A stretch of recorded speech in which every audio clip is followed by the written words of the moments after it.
Եթե դուք հիմա գտնվում եք դեպրեսիայի մեջ, ապա կարող եմ ասել, որ դուք հավանաբար կորցրել եք ձեր կյանքի իմաստը։ Բայց ես ձեզ համար լավ լուր ունեմ, այն կարելի է գտնել։ Ողջույն ընկերներ, բարի գալուստ իմ YouTube-յան ալիք։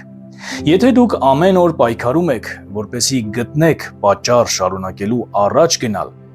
ապա պիտի ասեմ, որ դուք այս հարցում մենակ չեք։ Համաշխարհային առողջապահական ասոցիացիայի վիճակագրությամբ աշխարհում ավելի քան 280 միլիոն մարդ տառապում է դեպրեսիայով։ Դեպրեսիան հանդիսանում է հաշմանդամության գլխավոր պատճառը։ Այն նաև հանդիսանում է ինքնասպանության հիմնական պատճառներից մեկը։ Ամեն տարի 700,000 մարդ ինքնասպան է լինում, որոնց մեծ մասը հոգեկան առողջության խնդիրներ ունի, այդ թվում դեպրեսիա։ Կա ևս մեկ միջազգային հարցում, որն անցկացվում է շուրջ 100 երկրներում և որին մասնակցում են մոտ 150,000 մարդ։ Այս հարցման միջոցով ուսումնասիրվում է մարդկանց զգացմունքային վիճակը։ Հարցվողների 40%-ը հայտնում են, որ նախորդ օրը ունեցել են սթրես, տագնապ և տխրություն։ Այս ամենը տեղի է ունենում այն ժամանակ, երբ մարդը կորցնում է իր կյանքի իմաստը։ Ավստրիացի հոգեբան և հոգեթերապևտ Վիկտոր Ֆրանկլը ուսումնասիրել է այս խնդիրը և գտել է դրա լուծումը բավականին էքստրեմալ պայմաններում։ Արդյունքում նա գրել է մի գիրք, որը կոչվում է «Մարդը իմաստ որոնելիս»։ Երկրորդ համաշխարհային պատերազմի տարիներին, գտնվելով նացիստական համակենտրոնացման ճամբարներում, ենթարկվելով անմարդկային տանջանքների, ինչպես ֆիզիկական, այնպես էլ հոգեբանական, Ֆրանկլը կարողանում է այդպիսի պայմաններում բացահայտել, որ մարդը անգամ այդպիսի դաժանակիր պայմաններում կարող է գտնել իր կյանքի իմաստը, որն ավելի բարձր է գտնվում, քան այն բոլոր արտաքին հանգամանքները, որոնցում նա տվյալ պահին հայտնվել է։ Մարդը գտնվում է մշտական փնտրտուքների մեջ։ Դուք ամեն օր ենթագիտակցաբար պատճառ եք փնտրում, որպեսզի առաջ շարժվեք։ Դուք ունեք աշխատանք, ընտանիք կամ գուցե կորցրել եք երկուսն էլ, և դուք այլևս չեք կարողանում գտնել իմաստ ապրելու համար։ Ձեր ներկա հանգամանքները կարող են այնքան դաժան և անտրամաբանական թվալ, որ կթվա, թե ձեր ուղեղը այլևս չի կարող դիմանալ այսպիսի ճնշումներին։ Այսպիսի պահերին ձեր ուղեղում կարող են ի հայտ գալ այնպիսի ծայրահեղ մտքեր, որոնք կարծես թե լուծում են առաջարկում։ Օրինակ, վերջ տուր կյանքիդ և ամեն ինչ կավարտվի, կամ ամուսնալուծվիր և ամեն ինչ կավարտվի, բայց այսպիսի մտքերը իրականում ոչ թե լուծում են ձեր խնդիրը, այլ տանում են ձեզ դեպի փակուղի, քանի որ դա ձեր իրական ցանկությունը չէ։ Դուք չեք ցանկանում վերջ տալ ձեր կյանքին։ Դա պարզապես միտք է և դուք եք որոշելու, թե ինչպես վարվեք այդ մտքի հետ։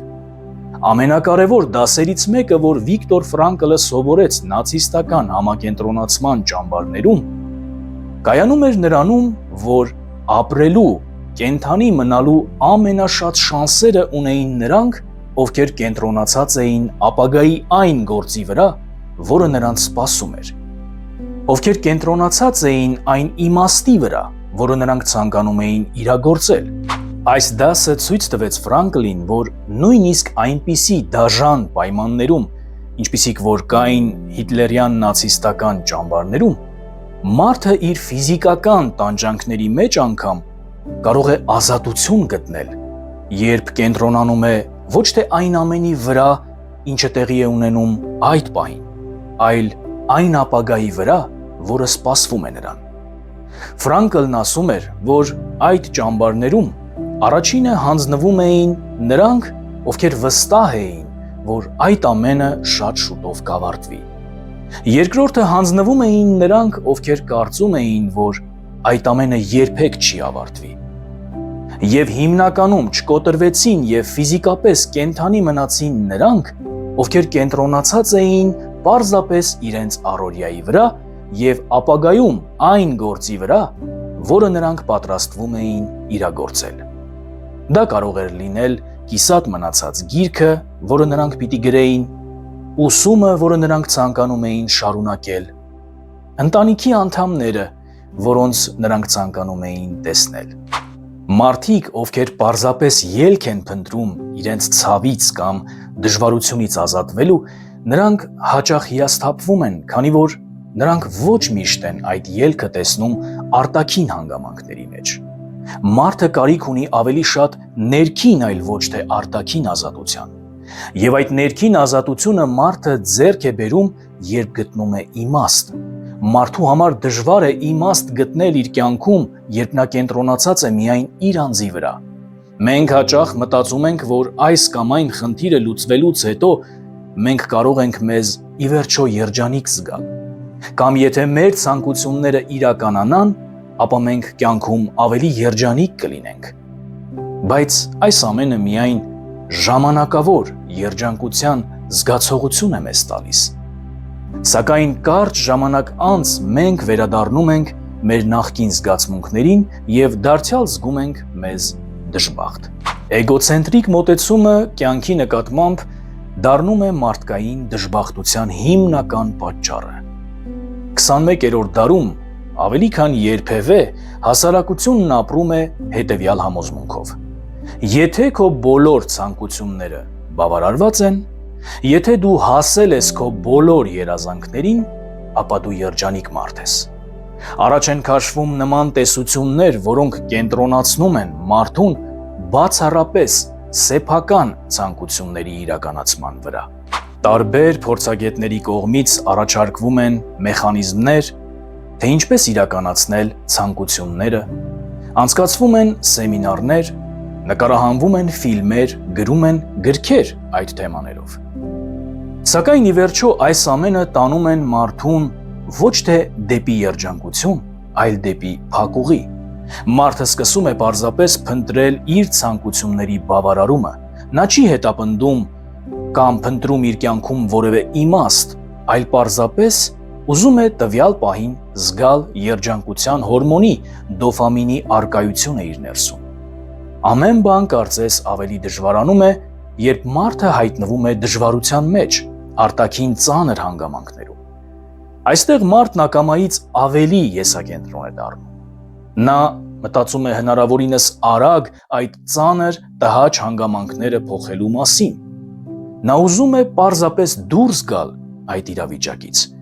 բայց որքան ավելի շատ է նա կենտրոնանում այն բանի վրա, թե երբ վերջապես կավարտվի այս ամենը, այնքան կարծես ժամանակն ավելի է դանդաղում։ Հիասթափությունն այդ պահին ավելի է մեծանում, քանի որ արտաքին հանգամանքներում կարծես թե ոչինչ չի փոխվում։ Եվ մարդն աստիճանաբար գնում է դեպի ավելի խորը դեպրեսիա։ Եվ ահա այստեղ Վիկտոր Ֆրանկլն ասում է, որ մարդուն օգնության է գալիս իմաստի փնտրտուքը։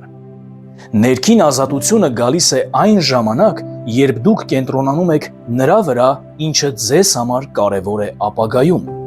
ինչը ձեզ համար թանկ է և ինչին դուք ձգտում եք հասնել։ Բայց դա տեղի է ունենում ոչ թե մեխանիկորեն, այլ ձեր ներսից է բխում։ Ֆրանկլն ասում էր, որ իմաստը հնարավոր չէ ինչ-որ մեկին տալ, այն պետք է գտնել, և կարելի է գտնել այդ իմաստն այն ժամանակ, երբ մարդը կենտրոնանում է ոչ թե իր սեփական ցանկությունների, այլ ուրիշների վրա։ Նա սկսում է մտածել ավելի բարձր արժեքների մասին, մի բանի մասին, որն իր համար թանկ է, կարևոր է։ Դա կարող է լինել մարդու կոչումը, նրա ընտանիքը, այն ծառայությունը, որը նա կարող է մատուցել ուրիշներին։ Դա մի բան է, որը ներկայիս, արտաքին, դժվար հանգամանքներից ավելի բարձր է։ Դա նպատակ է, որն ավելի մեծ է և ավելի արժեքավոր։ Եվ միայն կենտրոնացումն այդ նպատակի վրա արդեն իսկ տվյալ պահին իմաստավորում է ձեր կյանքը և ոգեշնչում է ձեզ ոչ միայն նայել ապագային, այլև հաղթահարել ձեր ներկայիս ծանր վիճակը։ Սակայն Ֆրանկլն ասում էր, որ այդ իմաստը ոչ միայն հնարավոր չէ մարդուն տալ, այլև հնարավոր չէ այն ստեղծել։ Մարդը չի կարող արհեստական ստեղծել իմաստ։ Նա ասում էր, որ մարդը կամ կարող է ստեղծել սուբյեկտիվ իմաստ, կամ իմաստի պարզոնակ զգացում,